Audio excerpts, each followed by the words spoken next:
welcome to Dick Sinson was here. We've been drinking already. So, way to start the evening. Hello, Staci. Hello, Kaaron.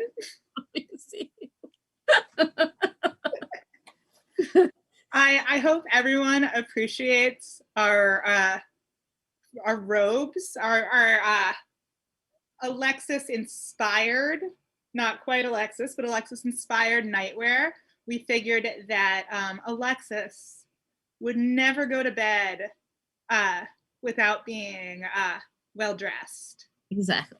Last week was Moira. This week is Alexis. Yeah. Next time. Just wait. Just wait. Just wait. So I'm Kaaron. I'm Staci. In case you didn't know about the title. But this is Dick Sinson was here, and we'll be talking today about minor characters in Schitts Creek. So I am a little hyped up on grapefruit liqueur, as one should be. I just got rosé. Oh, well, you know.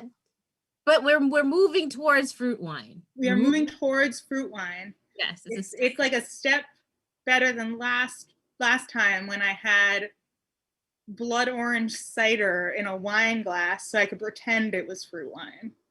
I just had water, but I hid it, so I just had water. So, I mean, I've also got a fruity seltzer. And what fruit would that be?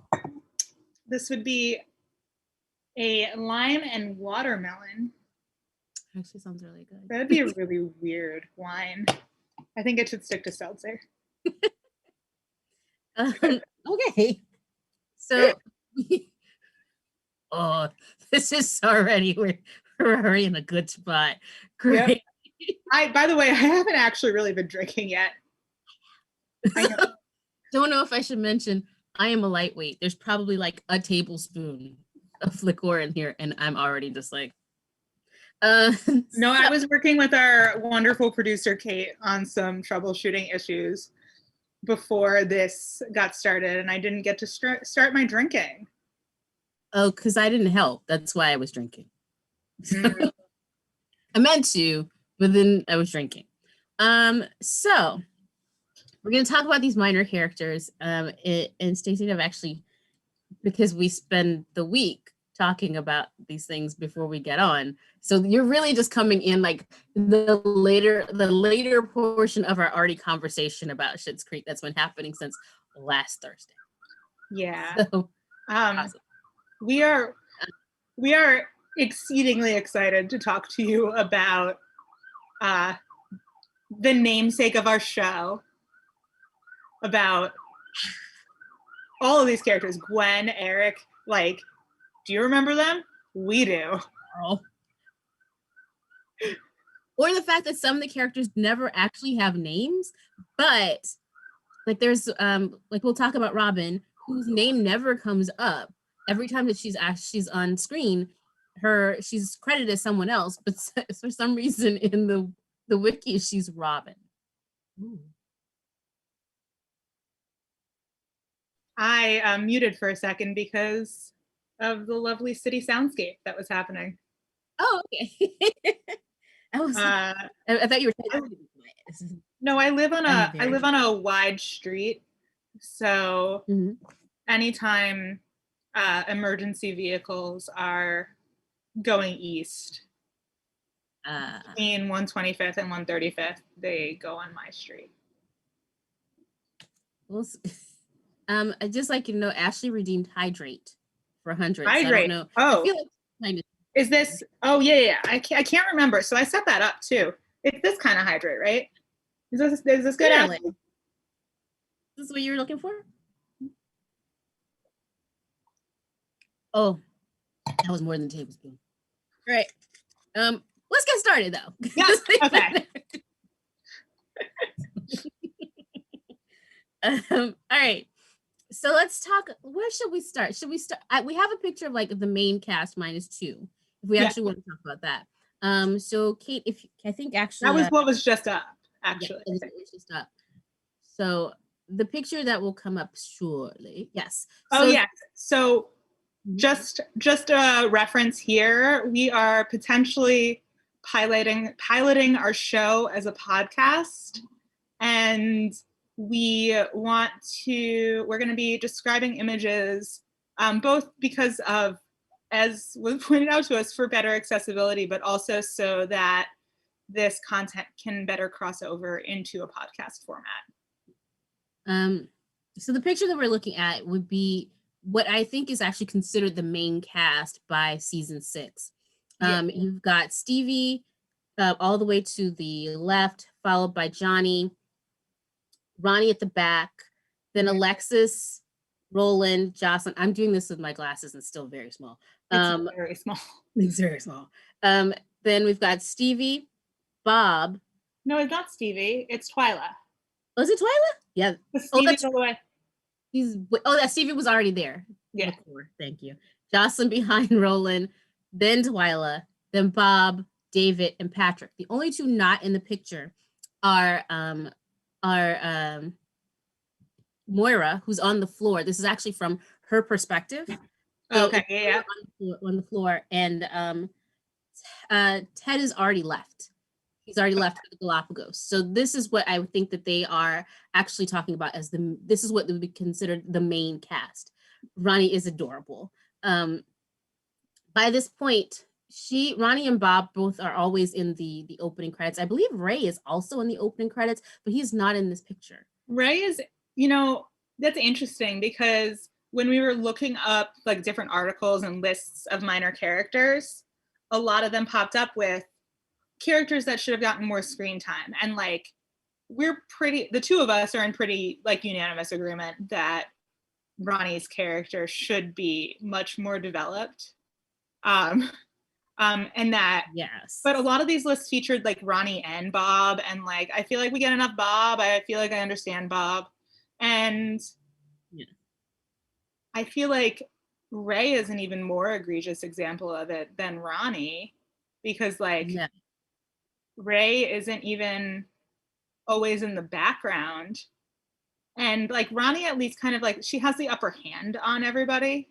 So her being a background character that doesn't always get development doesn't feel like as pointedly weird, because she is like very clearly, she is making the decision to not let them understand her because she's better than them. And she knows it. There is that, but then there's also just the part of like, why? No, I agree with why? you. Because because we can talk about Roland shit. We can talk about Roland. We can talk about Bob, but for some reason that like you get look, I am a Black woman. I'm gonna say it does stick out that Ronnie is not as developed. Yeah. It sticks out. She is the only Black woman. She's the only Black person in the cast. Ray is, I believe, Indian, but Ronnie is the only Black person in the cast. And yet you're calling her like a fairly main character, but you haven't developed her. Right. And I obviously love this show, but yes. I do also think, I think it's very telling that like, in terms of there are only 2 actors of color in this quote unquote main cast. One of them isn't here at all. And the other one is like, you see this much of her face, right? And I feel like that's kind of representative of what their roles are in the show, because Ronnie is more fleshed out than Ray. But like, when I was making that comparison, it's literally only comparatively. She's not even as fleshed out as fucking Bob. And like, which we're going to talk about because we're talking about Gwen today. And Bob is actually pretty fleshed out. Yeah. I would say actually, do we want to start with Gwen, since Gwen, I think of all the minor characters, is actually the biggest minor character. I think Gwen's a good one to start with, because she kind of exemplifies what we wanted to talk about, which was really how incredible this show is at world building, which in another episode we'll talk about why that makes it particularly egregious that they underdevelop characters. Yeah. So you can track Gwen's story from season 1 to season 6. And how many episodes does she speak in? Is it 2? 3? Definitely no more than 3. And whenever she speaks, it's really just like a thing. It's just like the fastest, I think the picture up now is of her with the sliders. Yeah. And I think from there she has 2 lines where Ray asks her how the watch is going for her, because she won the watch in the poker game, and she says she loves it, but she barely ever speaks. Everything that we know about Gwen comes from when Bob. Johnny and Moira break into their cabin. Yes, I think we have the picture of them sitting on the couch. Yes, there's a picture of Gwen and Bob sitting on the couch in their cabin. It's actually like an early season 1 episode. Johnny and Moira are told, "Oh, just go to the Schitts cabin, have fun, hang out, go have sex where your kids can't hear you." So then they promptly get to a cabin, can't find the key, think that it's Roland's fault, which honestly fair. Break into the cabin, proceed to they love role playing. Proceed to act out this whole scene with like broken down car, and then they go have sex in the bedroom, and they come out and there's Bob and Gwen because they've been fucking in Bob and Gwen's bed. But they're very fine. They're fine with it. They're clearly fine with it. Which is actually like a good jumping off point for Gwen's character, because Gwen is probably the kinkiest person in this town, right? Oh, clearly. Or at least the most openly kinky person in this town. I think so. When we first hear about Gwen, we're hearing about her going to like Pilates classes, but then as things, she's part of the Jazz Girls. Mm-hmm. As the seasons progress, the things that Bob say about her make it very clear that Gwen is not happy. No. When he says something, when he talks about going to prison, he's like, Gwen has already made it clear she will not wait. Or when Christmas World comes through, and she's made it very clear that Christmas World does not get the general store, that space the general store is there, that she will leave him, that he should not even come home. There's even an episode where he gets locked out of the house, and he somehow or another is involved. So they slowly build like how unhappy she is with this man and how much she takes it out on him. And like it's very. Oh, wait! The chat has redeemed hydrate. We must drink. Okay. And I just want to point out that our lovely co-op members are having some fun with each other, and Alex has convinced Ashley that Ray is spelled like slay. It's not. I don't think it is. I do not believe it is. I think it's R-A-Y for this one. I think so. So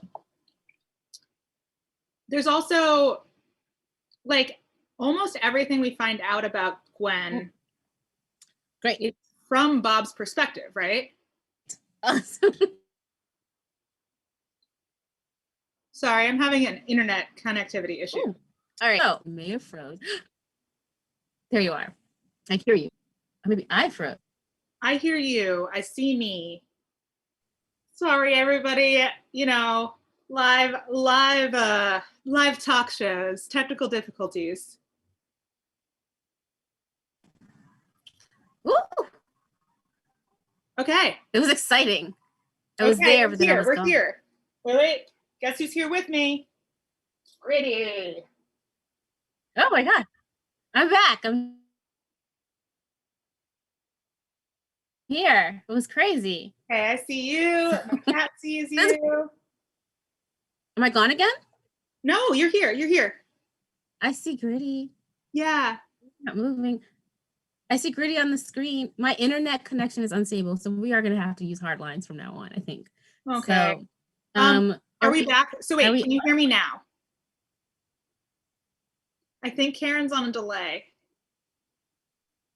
Probably. I'm usually delayed. Mm-hmm.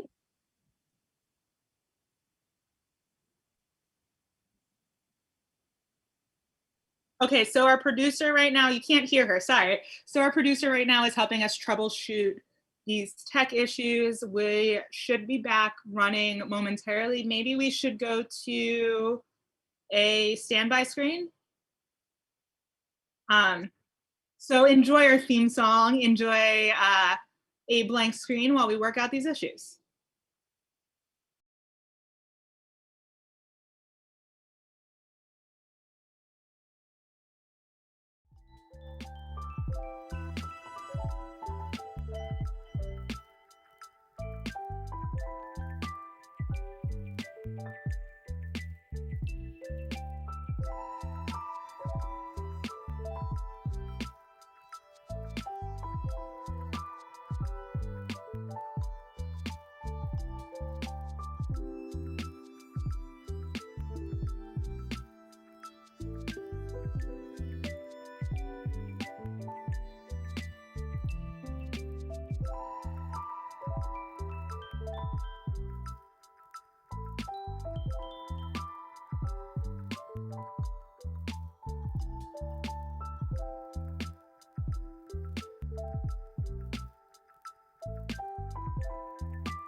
I was trying to like pose and do like this whole like cute flirty pose thing, and then as soon as I saw Kaaron's face, I started laughing and I broke it. So I just know that I was holding a really fun pose to start the screen on about 5 seconds before we actually went live, and now it's just. I'm not sure how I feel that my face made you laugh. No, because you were laughing at me.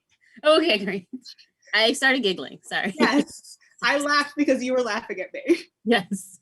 The New York wind has gotten to us, and it's actually true though. Like it is true. I wish I could explain. Like, I mean, obviously I have an under market rate apartment. My under market rate is not impacted by COVID. It is just a low cost apartment. Part of that, my building is not necessarily up to code. You don't know. I'm not a civil engineer. I couldn't tell you, but I'd be shocked. And as not atypical for my neighborhood, the internet cable runs out my window, runs out a hole in the and just like dangles down off the building. Yes. Because New York. Like, quite literally, when I say our internet is impacted by the wind, it wouldn't matter if I was hardwired. No. I literally can't have meetings sometimes because it's windy. I'm like, welcome to 2021.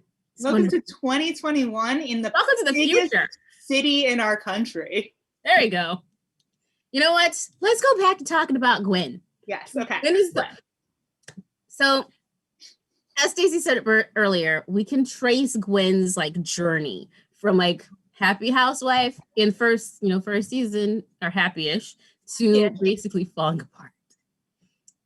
So by season 6, we say happy-ish because our first note of this is a picture to bring up. So our first note of Gwen's story tracking across seasons is in season 1.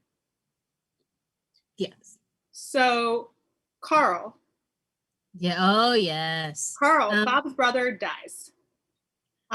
It's like pretty sad and dark. He commits suicide, and Bob. Well, they don't say that. So they never say it. So Bob actually. So this is like a really dark joke, I think, about Bob, really. But Bob is like, he slipped and he was hanging from a fan. He was really good at finding those studs. And like makes it all about how good Bob was about hanging a strong fan. Like, you think suicide. I actually thought that he was in the middle of like a sex act. Oh, that could be. Either way. Like it could be autoerotic. Either way, it's very clear that Bob is missing something. Yes. Well, in many things, but still. Yes. So Carl is dead. And so what you see in this picture is it's an open casket funeral. In this scene, you have Moira has decided to sing Danny Boy because Johnny This is right before Danny Boy. Oh, it's right before Danny Boy. So we're having like this really awkward moment because Johnny was asked to speak at the funeral because Carl really admired him and Johnny has no idea who Carl is. This is the scene. Yes. Right. And you have... So as the family... Mm-hmm. So as the family, sorry, I was pouring. Yeah. In the front row, you've got Bob, and technically next to him with a good 2-3 feet between them is Gwen. Right before Johnny steps up to speak is the minister, and the minister introduces Johnny, and then he goes to sit down, and he sits down next to Gwen. What we see, I believe I have, I may have put, they give you the smaller version, like the type version? Yeah. Did. I don't know if you can see it here. So I see people. So Kate, I think there should be a picture of like a type version. Yeah. Awesome, great. So what I'm seeing is a picture of Carl's body laid out. The front row is okay. We've got a close up too. So yeah, what we saw was Bob on the aisle, front row, and next to him, as Kaaron was saying, is Gwen, but Gwen is a few feet away. And you see like another man, the minister, sitting next to her in this way, like his arm is around her. They are like... His hand is on her. They are, but like he has like right arm around her, left arm on her left shoulder. Like they are like cuddling. Yes. He is comforting her. This is season 1. By season 6, Bob and Gwen are separated. They're apart. And Gwen has left him for the minister. Yes. So I saw Candace get it like right away when she saw the picture. Like, yes. So they didn't know at the time, I think, that they were going to make it to season 6, but they clearly like held on to that idea that they were very close. And that's, I think, part of why we wanted to start with Gwen, because these minor characters, like these truly minor, no need to be developed characters, have things like this throughout the show. Staci and Kaaron are eagle eyes. No, Staci goes on Reddit and reads fan theories. Yeah. I did not discover this, but as soon as someone pointed it out to me, I saw it right away. Yeah. but I can't take credit for being the first person to discover this. And we've seen these shows over and over again. There's also, I think, when they go to play there's the baseball game. Gwen doesn't come to the baseball game because she had to meet her cousin from one of her cousins was coming into town. So it's very clear throughout that even before they completely separated, Gwen was doing things. She was meeting people. There was also the when the power was out and she had to go fix it in a rubber dress and was working, like, it's like so clear that she wasn't, and like Roland being Roland is like, oh, like, yeah, she was just wearing a rubber dress. Look how practical it was. And Bob, and like she clearly wasn't there in the rubber dress to hang out with Bob. No, nobody's hanging out with Bob. But she was wearing this rubber dress for someone. Well, Gwen likes bad boys, so what can you say? But also, like, I think it's actually like really cool that they have, like, Gwen is like super into like all kinds of kink, and your assumption about her is that she's like the most boring middle-aged white lady on the planet because Bob is the most boring middle-aged white man on the planet. And like that's his character. That's the point that that's like his purpose. He's intensely dense. Yeah. Yeah. In a way that, like, Roland is dense but thinks that he's smart. Bob is dense but is fine with being dense. He knows where he is and he's fine with it. Which also, to be fair, makes Bob more likable than Roland. Yes. Because not by much, but yes. I mean, almost everybody's more likable than Roland. But Roland thinking that he's smart is one of his least attractive qualities. Yes. Oh, yeah, even worse, better, Bob and Gwen are beyond middle age. Gwen is like, I am not settling. Because you can get to 65 and be like, you know what, I guess this is where I am and this is where I'll die. But let us just be honest. And I say this with some sadness in my heart. We just had like two great actresses die in their 90s. So yesterday was Cloris Leachman. Today was Cecily Tyson. They're both over 90.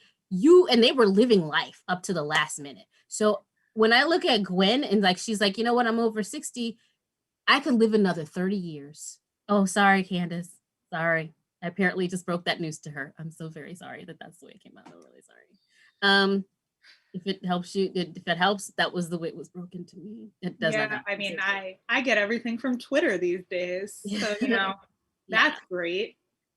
But I do think that, like, in looking at those women, though, like they were from, like, as a person who's a performer, that's someone would tell. Sorry. You're working up, like, this idea that you're going to retire and just, like, fade away.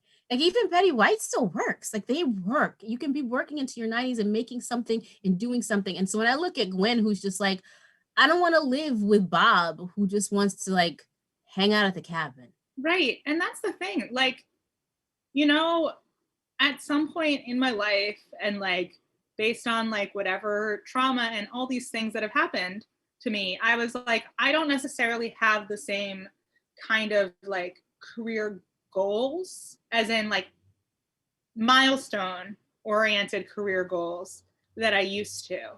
Instead, I want to do things that I find fulfilling, that I think make things better for people, whether or not, like, whatever that means. Like, it doesn't just mean like pure like actual like activism, making the world a better place, but also making people's days better, like all those things that you could do. Anyway, so I think about that, and I also think about, you know, my dad has worked in the same job, for the same place since before I was born. Oh, wow. He's retiring, I think, this year. He has a pension.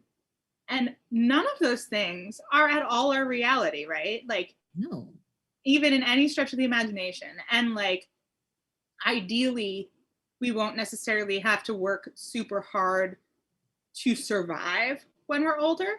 But I can't imagine not wanting to do things. Yes. Right? I don't, like, as a person who doesn't understand retirement, I get that. I'm just like, well, what do you do. And then people are like, oh, you do the thing you always wanted to do. And it's like, but couldn't I just do that now?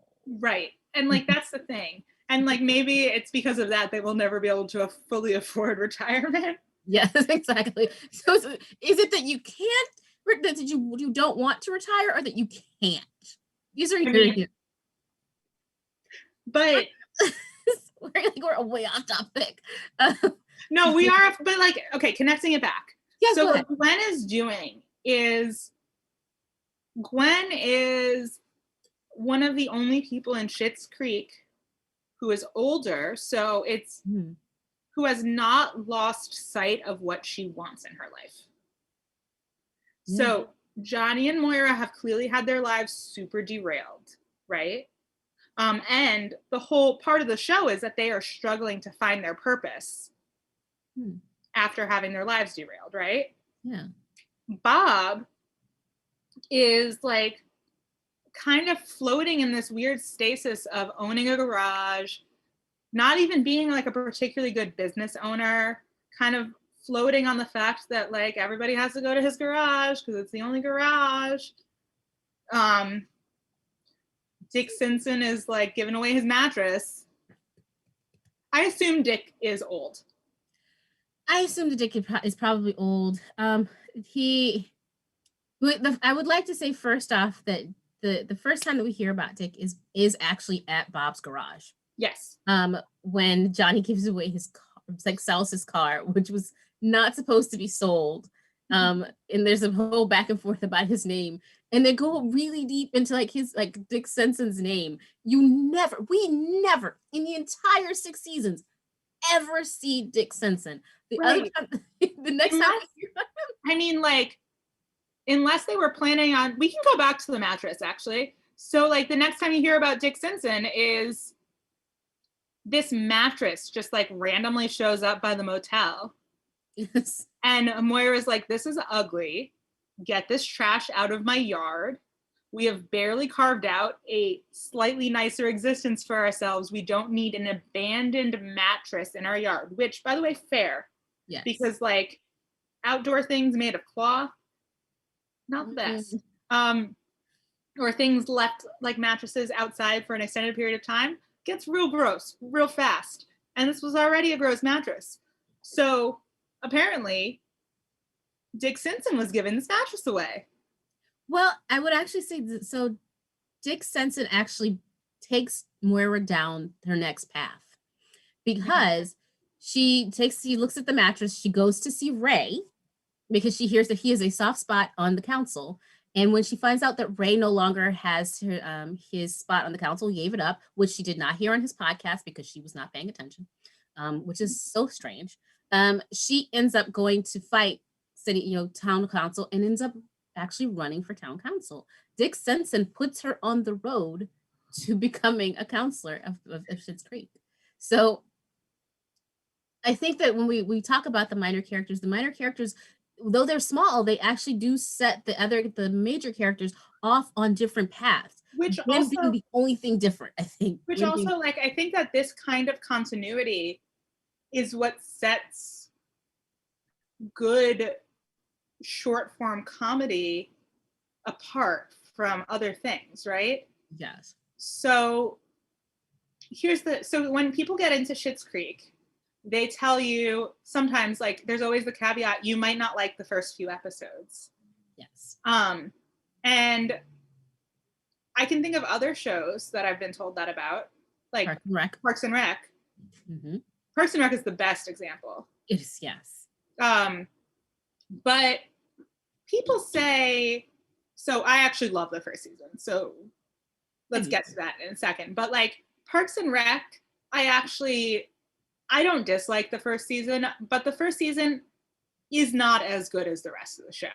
Like, they have not figured out fully what they want to be doing. It is not like, say, Arrested Development, where they are fully setting up extended episodes, like extended jokes, right?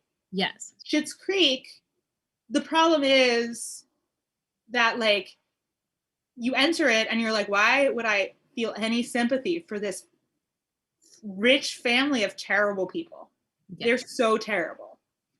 Yeah. And you quickly find out that that's not true, but you have to stick with the show to get that. And like, oh yeah, that's a great point. So like Parks and Rec, Leslie Knope isn't the wonderful person that she becomes. She's not the funny, loving, caring person yet.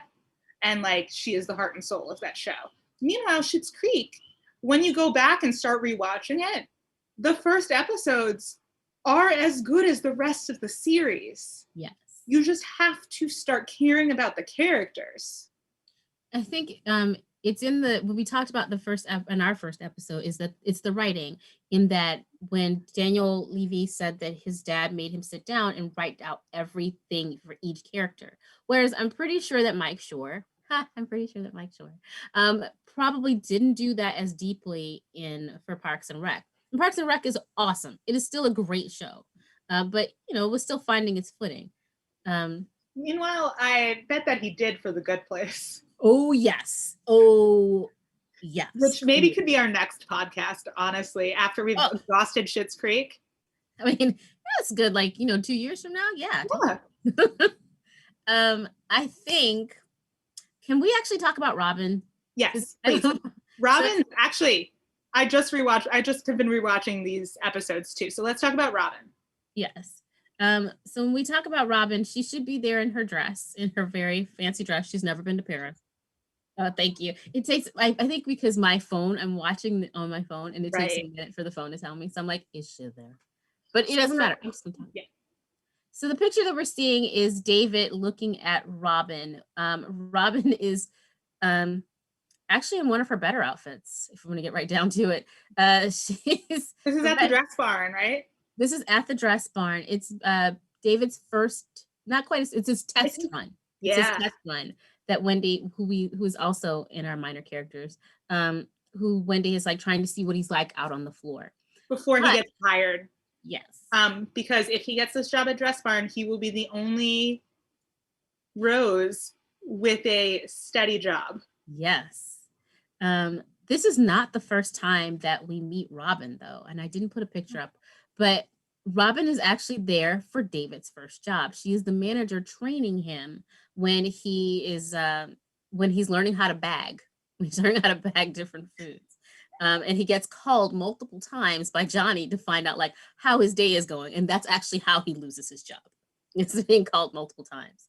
We see Robin here. She also auditions for Cabaret. She's fine with nudity, in case anybody wants to know. Her entire monologue is, I was pregnant. And then she lets the notes over, and she's wonderful. The actress who plays her, I'm sure, is actually a delight. But she always looks as if Debbie Downer needed a person who was not Rachel Dratch. This is her. So her hair is always like red and stringy and down. She's always downcast. Description. What is it? I love that description. Oh. I do. I love this scene between she and David, though, because she's like, this is stupid. This entire.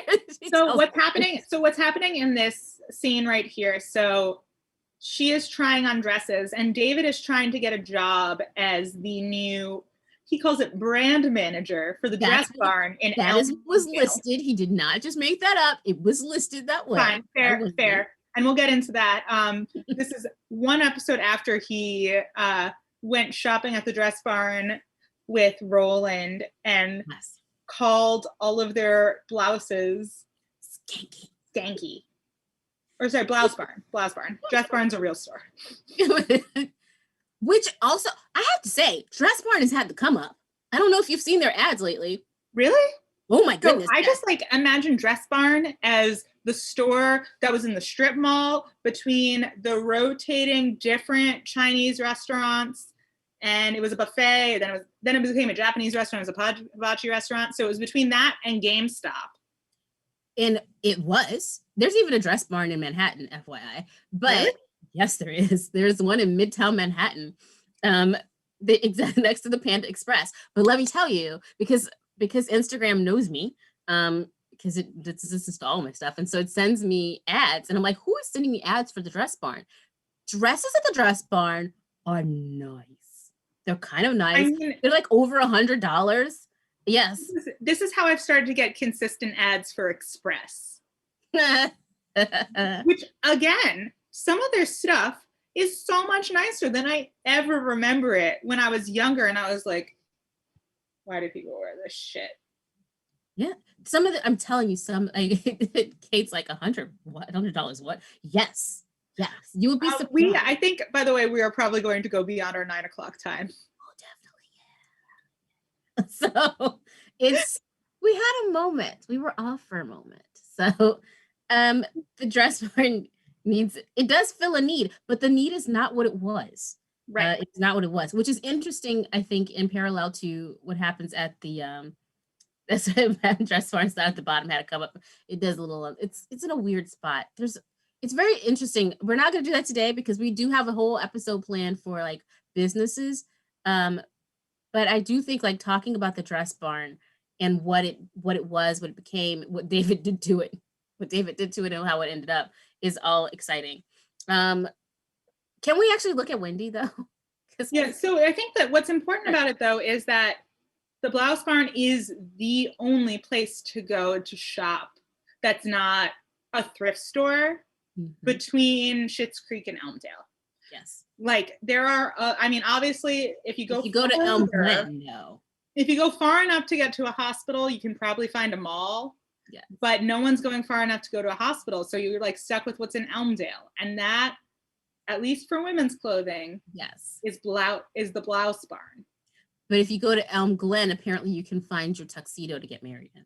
Oh, yeah. That's when we'll talk about that later, but that is where they get their tuxedos from. So Robin Duke, who is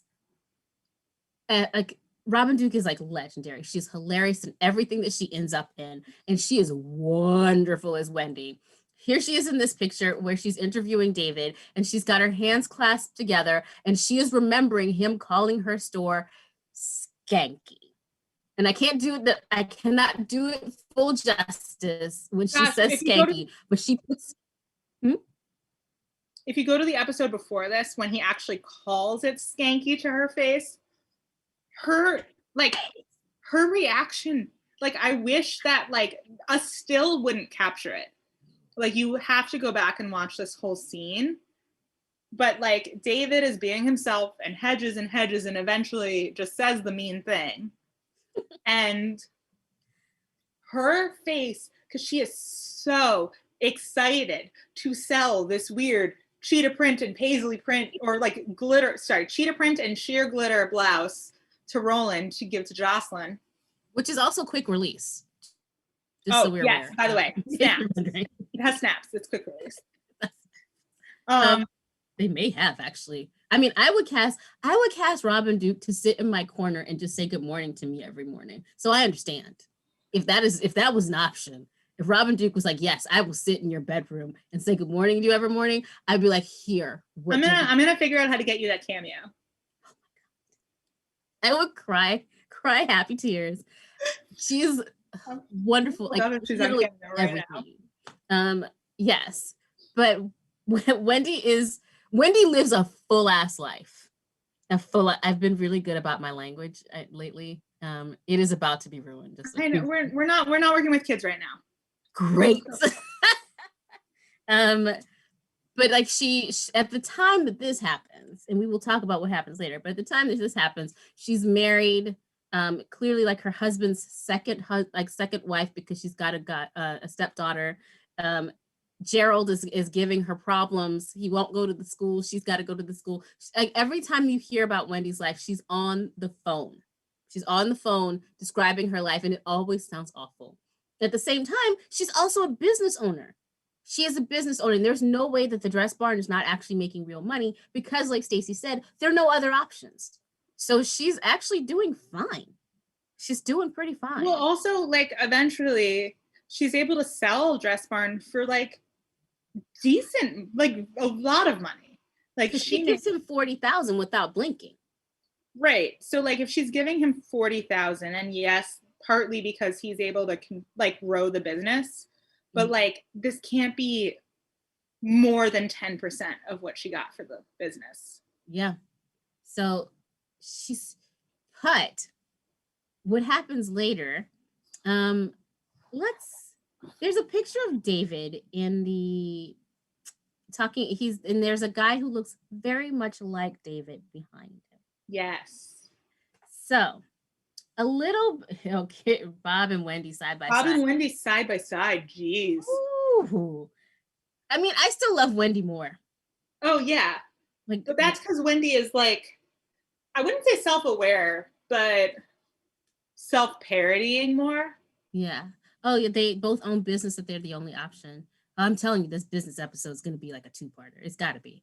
So there is, when we see Wendy again, I believe it's actually season 5 after he goes, the dress 5. I believe it's season 5 that we actually see them again. And they're at like it's flea market where Rose Apothecary has gone, and it's. Wait, but let's take a step back. Mm-hmm. We're gonna get there. No, the picture's up. The picture's up. I know. I'm building a story. Okay, fine. I'm building a story. So, David takes Stevie with him, and they go to this flea market, and they're selling. But across the way is Wendy and her new business partner, Antonio. Now, David complains that he thought that he saw Antonio in the shop beforehand and has stolen ideas from them. And the first few times that I've seen these seasons, like, oh, that's a really funny thing for him to say. But about 4 or 5 episodes before that one. And by the way, by the end of the episode, that turns out to be true. Yes. And we do actually see Antonio in Rose Apothecary. This picture that is up is David arguing with his boyfriend, Patrick, they're the co-owners of Rose Apothecary. But behind them is Antonio scoping out the store. This is 4 or 5 episodes before we actually see him. So they've already planted it. So even if you are eagle-eyed, yeah, you'll catch it. But even if you don't, it's still a funny joke. But by the time when I actually caught it, it's like, of course. Why would you not? Of course. Also, great job for Antonio. The actor playing Antonio. I mean, like, but that's also like kind of one of those things that's so like, I don't know. I think I am starting to rack up the number of times that I've watched this show all the way through. I've restarted another rewatch this past week. It will be my 3rd time through season 6, but probably is my 4th or 5th time through the full series. Yeah. And I'm not bored yet. No. And I think that that's really what it comes down to. Like, there are so many little things like this that we can be talking about. And this is why it's not boring. Yeah. And I mean, I believe I've been very clear with you that my memory is not always the best, but I've seen this like so many times that I can quote lines before they come out of their mouths, but I still want to watch it. And like you say, it's the little things. It's the little tiny things that they put in. It's like a gift to the viewer. Yeah. If you're watching really hard, yeah, you're going to see Antonio. And none of it's necessary to enjoy the show, but it enhances it so much. And also look at like the whole joke with Antonio is that he is exactly like David. And look here, they're wearing the same outfit. Which I guess isn't hard because David's default is all black or black and white. Yes. But, and I mean, I don't want to pat myself in the back, but I did a really good job of making sure they were both in the frame. So you did actually, but I also didn't direct it. So whoever directed it, made sure that they were in frame at one point together. And I appreciate that he just walks behind him. Also at the point that David is at one of his most theatrical. So it's a good spot for him to walk behind. It was a kind thing to say. Ooh. I do want to make sure that we talk about the animal lover, because even though he's a lover, we've come to the objectification portion of the evening. Can we see Miguel, animal lover? So Ted, a resident vet, who is, when he comes back afterwards, when he comes back after being away on his honeymoon alone without Alexis, Ted's been working out. Ted's been putting the work in. He's got an almost six pack, but Kate's like, oh my. But this is the ad that runs in the paper. It's Dr. Miguel, his I don't want to say rival, but for some reason there's actually another vet nearby, and it's Dr. Miguel. I mean, I guess like there it's farmland, like it is rural. It does actually make sense that there would be that comma. By the way, for people who cannot see this right now, it says Dr. Miguel, animal, comma, lover. He says the comma's a mistake, but and that's the thing that riles Ted up. It's just like because not only is there the comma there, but Dr. Miguel is shirtless, holding puppies. He's actually holding puppies. He's literally shirtless with puppies in each hand. Exactly. Multiple puppies in each hand. Kate's like, I'm blushing. Who wouldn't be? This is also a situation where they seed him early because it's much later than before we actually meet. Right, when we actually meet him, it's like a season or two later, right? Oh, yeah. When Alexa goes on the it's not Tinder, but I forgot. Like that Bumble. No, Bumpkin. Bumpkin. So yes. Alexa goes on a bumpkin date with Dr. Miguel.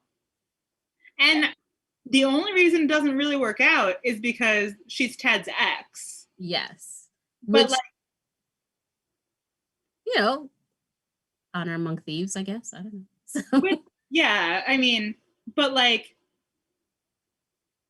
it's fascinating how you set up this weird rivalry between nice boy Ted and shirtless vet Dr. Miguel. Who Ashley would like just to remember that has big hands because there are two puppies in each hand. So do with that what you will. So and you continue it through to this date Alexis goes on when her and Ted are about to get back together and kind of fighting that they are about to get back together. Yeah. And the person that she honestly randomly selects on Bumpkin is his arch nemesis. Well, I mean, to her credit, she does mention that there weren't a lot of options. So no, and this is I actually Alexis plays games, but she's not that malicious. She's never that malicious. And she never wanted to hurt Ted. She just wanted herself to be okay. Yeah. Right? And so none of this setup, it's why his episode, he doesn't really appear after that episode, but they put work into setting up that joke. It's not just she goes on a date and she's randomly on a date with the rival vet. This rival vet is established to exist so long before she goes on that date. I mean, that's hard. That's some hardcore writing. You set him up, so you already get a sense of who he is before you meet him. Then when you meet him, he's now not only you've got all the work done for you, but he's setting Alexis on her course back to Ted. Well, it's a commitment from the producers. It's a commitment budget-wise to have the same actor in that minor role multiple times, because you're going from someone who's in one episode to someone who's recurring as a character, right? Yes. And several years later, so you are saying, by the way, we want you to keep this date in a year open. We didn't talk about her, but the same thing happens with Heather. We don't have pictures of Heather, but who is Ted's next second girlfriend, but we don't meet Heather for some time. And she has the phone. She calls to the vet. She talks to Alexis. Alexis knows her as the woman who wants Ted to come wash her cat. We won't get into that, but she's seated, like she's seated in. The fact that she has a braid is seated in. When Alexis is trying to get over Ted, and Moira talks about this beguiling woman who he's having dinner with or lunch with the braid, and then you find out that it's Heather. Heather is seated in until you actually meet her in season 3. Oh, we totally have an episode. Oh, yeah. So, by the way, our wonderful producer right now is asking if we can have an episode of Alexis's random stories to map out a timeline. We have an Alexis episode planned, and you better believe. So I am actually, we're going to plug this in a little bit, but I'm producing our wonderful friends tomorrow night in their episode of Bring Singles. And we are going to be playing with Zoom's whiteboard feature. And I think that we could have some fun playing with Zoom's whiteboard to map out Alexis's whereabouts. You just spoke to my nerdy little heart. I think I love you. Kaaron and I met like 3 weeks ago.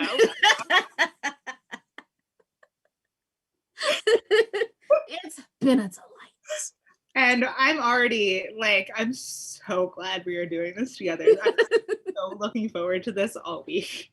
It's like, I could do my work, or I could talk about Schitts Creek with Staci. Done. Actually, though, I didn't finish my work yesterday, and I called me, and I was like, "Yeah, it's time to talk about Schitts Creek now." Yes.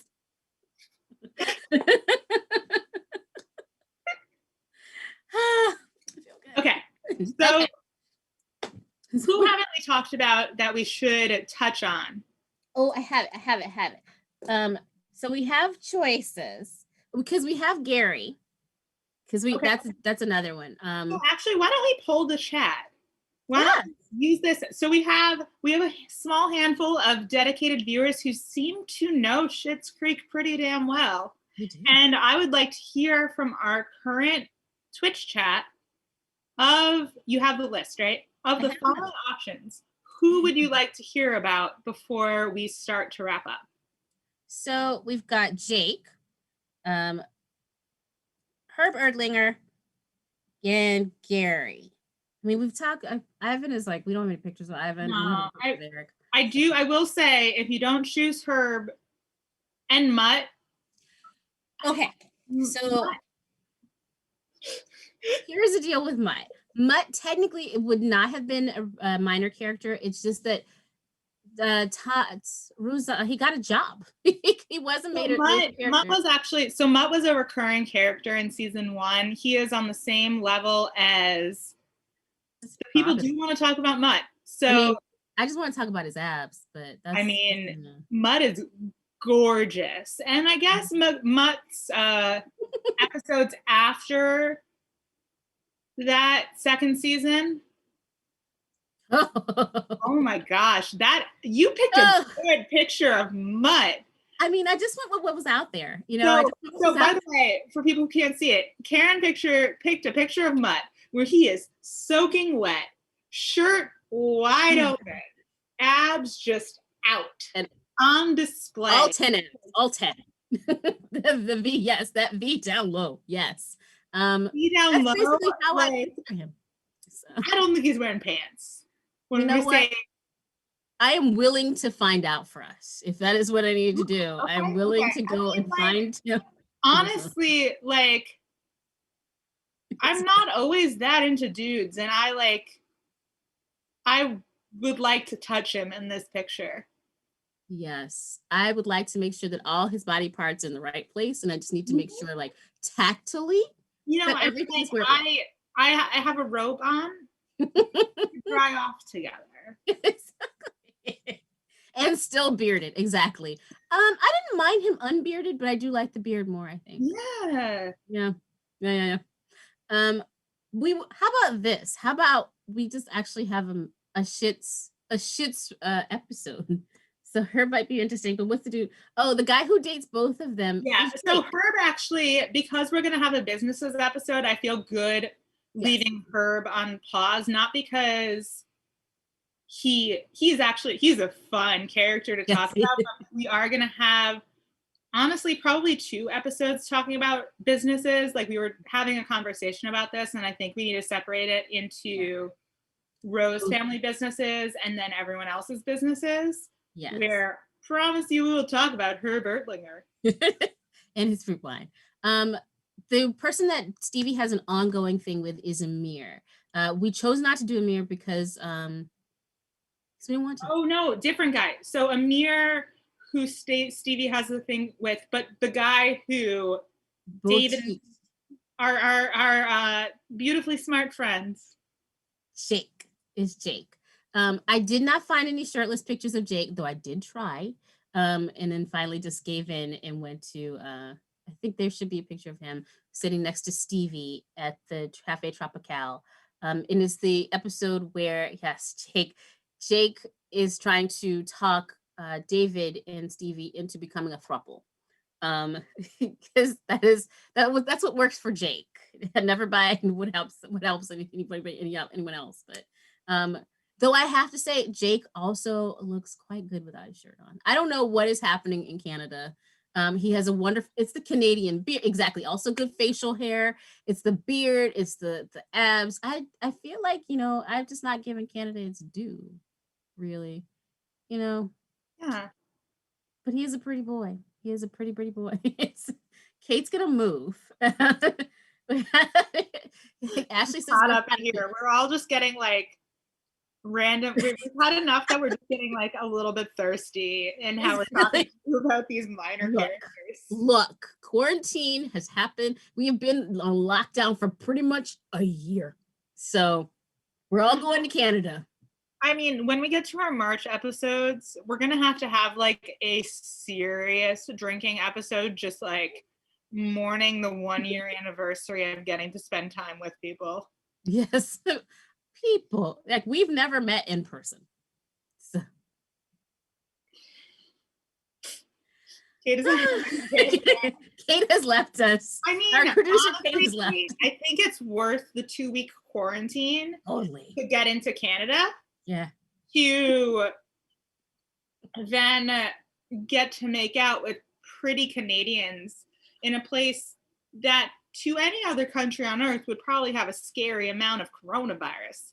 But because we live in the United States, it seems really safe. Exactly.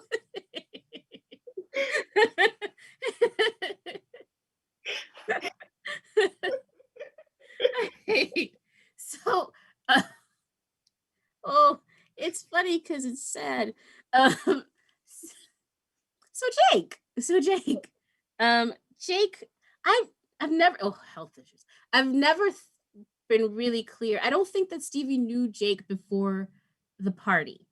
Yeah, which is interesting because I feel like Stevie, it's an intentional decision because Stevie does know everyone. Stevie has never gotten to leave Schitts Creek.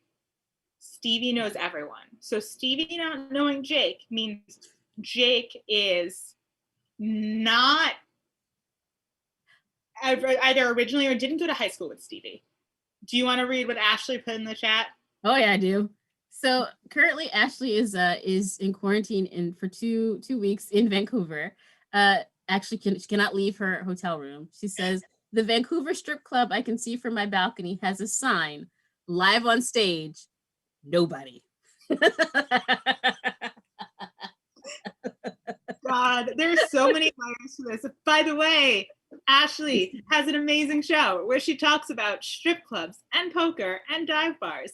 It's going to be on tomorrow night at 10 p.m. on this very channel. You want more things like that little tidbit about Vancouver Strip Club? Watch her show. I promise you will not regret it. If you can take a picture, Ashley, and post it tomorrow on your show, that would be awesome. Yeah, if you take a picture, I will totally make it show up on your show tomorrow. I mean, I'm going anyway. I like to talk about dive bars, so I'm also producing it. So. Oh yeah, you should probably go. I will make it. I will make it happen. Okay, great. So, I feel like I mean, we could continue to talk about Jake, but there's not much more to say about him. I mean, there's not much to say about Jake because unlike a lot of the characters that we talked about, Jake is almost purely a prop. Yeah. So, wait, because well, when so like sorry.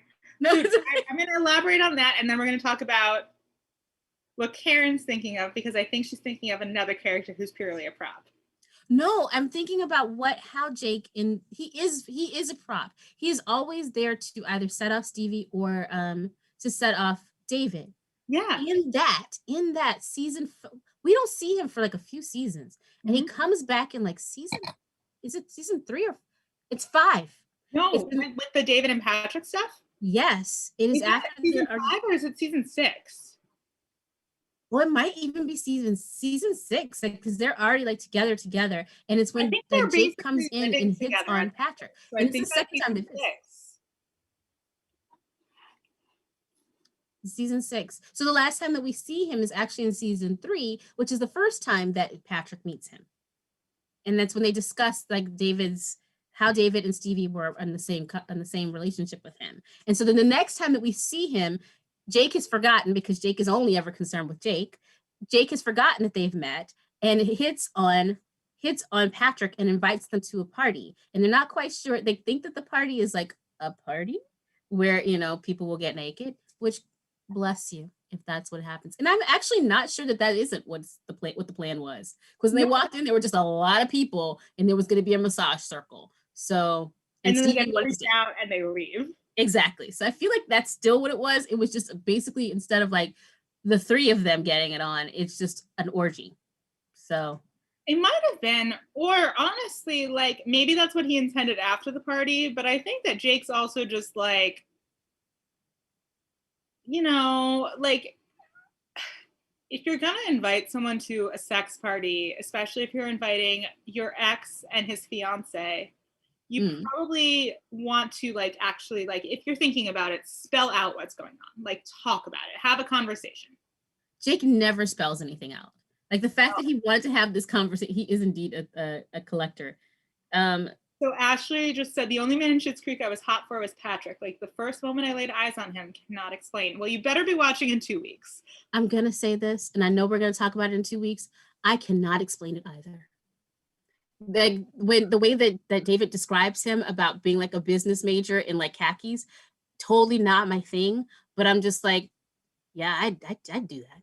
See, meanwhile, I'm here like, I totally like, I want to make out with Dan Levy. Oh yeah, totally. I'm not saying no to that. I'm just saying the Patrick is, I don't know. I think it's just Noah Reid. Like there's just, the thing is they're still actors. And so there's always a charisma that comes off. And so he has charisma. And we will talk about that charisma next time, 2 weeks from now, 2 weeks. Maybe this is a good segue. Yes. So in 2 weeks, this is probably like, honestly, we started prepping for this episode that's going to be happening in 2 weeks when we started prepping for today's episode, because we are just so excited for it. Should I take it out so they can see it, or should I just wait? Take it out, because it's still going to be a surprise. So we decided that for our episode that is closest to Valentine's Day, that we should have an episode about David and Patrick, because David and Patrick are, quite honestly, like the most beautiful television couple I can think of. Hashtag goals. So to celebrate that, Kaaron ordered us a special treat. She found a fruit wine company that did not charge $30 for shipping. Yes. And we went on it, and we picked out a Valentine's Day appropriate flavor fruit wine, which we will not open until we are together. Oh, hydrate. Oh, I'm out of. That's all I got in there. So you are going to get to see us try this fruit wine for the first time on screen in 2 weeks. It is chocolate-covered strawberry flavored fruit wine. I do not know how this is going to go. We have no idea. Committed. Yes. So we will have chocolate-covered strawberry flavored fruit wine while we discuss probably one of the best television couples in history. Yeah. I'm so concerned for y'all. Guess what? I work for a Jewish nonprofit and I don't have to work Fridays, so it's okay. Yep. I believe I'm also off that Friday. So when I forget my name, it'll be all right. So that's why it's gonna be okay.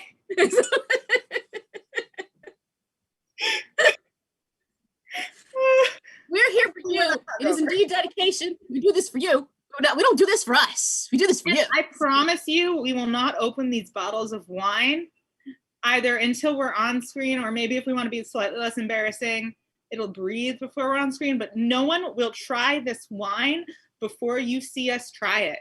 So this will be the pure fruit wine Schitts Creek experience. Yes. Does it need to breathe? I don't know.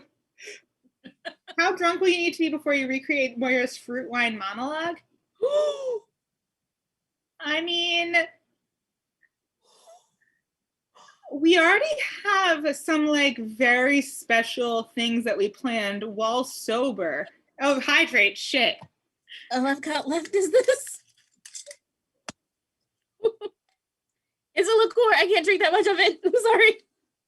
We already planned some very special David and Patrick themed things. As a hint, we might sing for you. Yes. We're sorry. We're really sorry. I'm also gonna cry. Like, I am not like I think I am like in somewhat of a romantic person, but like the idea of marriage has never been something that like gets me like personally super excited. Like, I'm happy for my people that are excited about it. Yeah. But like, I've never been someone who cries at engagement or wedding scenes on camera. And oh my God, David and Patrick, every fucking time I will. Like a baby. They are. This is like, it's cheesy as fuck, but they had to be our Valentine's Day episode. I mean, what were we gonna do? Alexis and Ted? No, we could have done Moira and Johnny. Oh, that's true. Their everlasting love 30 years is like truly something beautiful, but it's quiet. Yeah. And that's what's beautiful about it. It is a quiet, enduring love. Yeah. And David and Patrick, you get to see the full journey. We're gonna hold it because I have other thoughts about that. Like getting at our feelings about this. I'm sorry. In 2 weeks, we are both going to cry on this. Oh yeah, there will be tears. There will be drunken tears. You've been warned. Unless the wine is really, really bad that we can't force ourselves to drink it. No, we'll do it. We're bold. Probably. I mean, no, I had a wine a few weeks ago that was so bad. My friends and I were like, it was her birthday. And we were dedicated to drinking it. Like, she was the only person I saw. Like, we made it happen so I could hang out with her on her birthday. And we tried this wine together. And both of us, by the way, neither of us have super high standards either. And we were both like, and then finally I was like, I don't think I can drink this. And she was like, oh, good, me neither. Because it was farmer's market wine. Oh, was it a fruit wine or just like a wine? It was from Union Square. It can go either way. Farmer's market wine can go either way. If we had in our dreams, our dream fruit wine was this blueberry fruit wine from a farmer's market in the Pacific Northwest, which we actually thought was like the most perfectly fitting thing for this show, but they wanted a lot for shipping. I'm not done with them. I am not done with them. I think we're gonna make it happen at some point, but. And also, I actually think this might taste good. I do too. I feel like it's gonna be very sweet, and I think it's more like the sugar is the thing that's gonna get us. Yeah, no, I think that we'll feel sick the next day, but I think we'll enjoy drinking it. Yeah. Bring backup wine. I have whiskey. We will make, if we need to get drunk without this chocolate covered strawberry wine, we will make it happen. But I promise you will get to see our faces when we try it. You're welcome. All right. Okay, so we gotta do the things. We have to do the things. Yeah, no, we have to do the things. So on that totally disjointed note, I hope you enjoyed us like kind of rambling about all these minor characters. In 2 weeks, we are talking about David and Patrick, which will actually be a little bit more cohesive because we have a linear path to follow for it. And honestly, like, they're simply the best. Oh, there it is. They're everything. And they're really, I think, unexpected to everybody involved, the heart and soul of the show, because they're really the heart and soul that developed later on. Yeah. And I'm very excited to bring that to you. But before then, we have a whole lot of amazing content before you'll next see the two of us together. Yes. So please, please, please follow Pop Culture Co-op here on Twitch. If you can, subscribe. It's about $5 a month. And the more people that follow us, the more that we get, the more people that subscribe to us, but even the more people that follow us, we get pushed up in the Twitch algorithm. And we want to reach a wider audience because we think that our motto is for the people. And I know that's cheesy as fuck, but we mean it. Like, not like the yoga people. We want to be a streaming channel that has something for everyone. And we want you to come and enjoy our, like, us like drunkenly rambling about Schitt's Creek if that's your thing. I don't know. My other show talks about The Bachelor, and like I'd say like 90% of my audience doesn't give a shit about this bad heteronormative dating show. But like, I want to make it enjoyable for people, and that's our goal for all of our shows. I only watch for you. So this week, tomorrow night at 10, we have Bring Singles with Ashley and Lauren. They are going to be talking about dive bars. It is a show, it's about strip clubs, dive bars, and poker. Pokers. I've been drinking. But tomorrow night's about dive bars. It's going to be great. They're really fucking fun. On Saturday night, we've got a premiere. Yay! Cheyenne is premiering her show Trollopism, which is talking about sex work from the perspective of sex workers and sex work in media from the perspective of sex workers.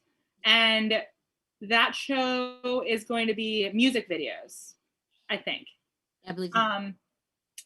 Sunday, our founder, Dara, has her weekly show it's a pop culture potpourri show, and she does top 3 lists where she is on Sunday focusing on Milkshake Duck?